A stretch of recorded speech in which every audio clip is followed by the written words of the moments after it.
శుభోదయం.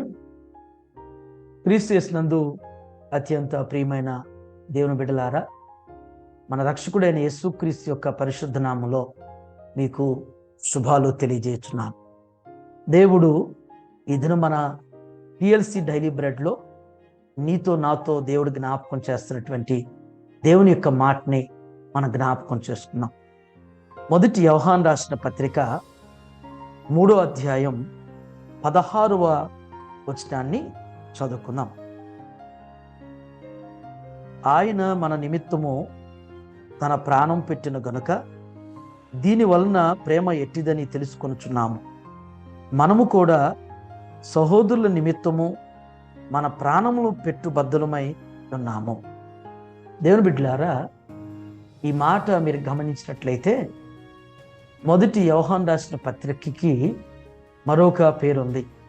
ఈ పత్రికని బైబిల్ పండితులు ఏమన్నారంటే ప్రేమ పత్రిక, ప్రేమ సువార్త అనేటువంటి మాట జ్ఞాపకం చేశారు.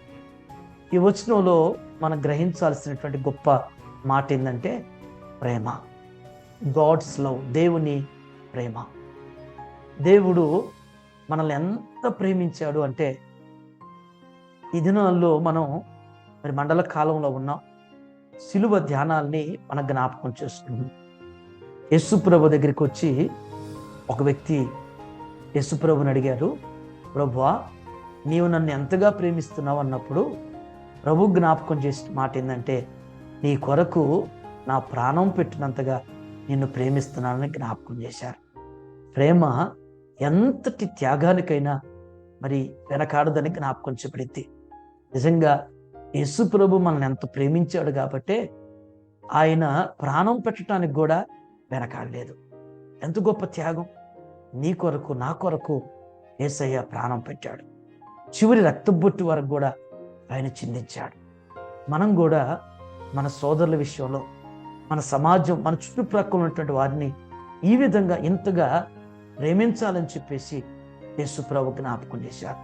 నూతన నిబంధనలో ప్రభు జ్ఞాపకం చేసిన 2 ఆజ్ఞలు ఏంటంటే, 2వ ఆజ్ఞ నిన్ను వలె నీ పొరుగు వారిని ప్రేమించమని జ్ఞాపకం చేశారు. ఈ దినం మనం దేవుని బిడ్డలం కాబట్టి దేవుడు మనల్ని ఎంతగా ప్రేమించాడో, ఏ విధంగా ప్రేమించాడో, ఎంతగా మన కొరకు ఆయన జీవితాన్ని త్యాగం చేశాడో, ఆయన ప్రేమను కలిగి మనం కూడా మన ఇంటి వారిని, మన ఇరుగు పొరుగు వారిని, మన స్నేహితుల్ని, మన బంధువుల్ని ప్రేమించేటువంటి మనసు మనం కలిగి ఉండాలి. ఎదుటివారు మనల్ని ప్రేమిస్తున్నారా లేదనేది ప్రక్కన పెట్టండి.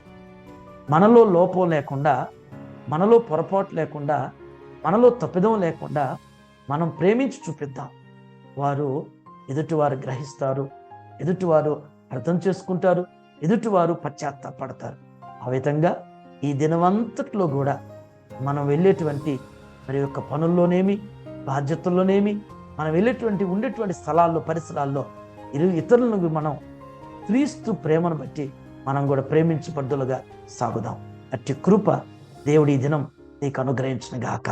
ఆమేన్. ప్రార్థన చేసుకుందాం. దయగల మా తండ్రి, మీకు వందనాలు ప్రభు. ఈ దినం ప్రభు మీరు అనుగ్రహించినటువంటి వాక్యాన్ని బట్టి మీకు వందనాలు చెల్లిస్తున్నాం. ఈ మాట ప్రభు మా జీవితానికి అన్వయించుకుని ప్రభు, మీరు మమ్మల్ని ఎంతగా ప్రేమించారో, మీరు మమ్మల్ని ఏ విధంగా ప్రేమించారో, మీరు ప్రేమించి మా కొరకు ఎంత గొప్ప త్యాగం చేశారో ప్రభా. అయ్యా, మేము కూడా నా తండ్రి మా ఇంటి వారిను, మా ఇరుగు పొరుగు వారిను, మా స్నేహితులు, మా తోబుట్టులు ప్రభా, ఆ విధంగా ప్రేమించగలిగినటువంటి మనస్సును మాకు మీరు దయచేయండి. అయ్యా, మేము ద్వేషించడమే తెలుసుండొచ్చు, అయ్యా మేము దూషించడమే తెలుసుండొచ్చు, అయ్యా మేము ఇతరులని శిక్షించడమే మేము కలిగి ఉండొచ్చు ప్రభా.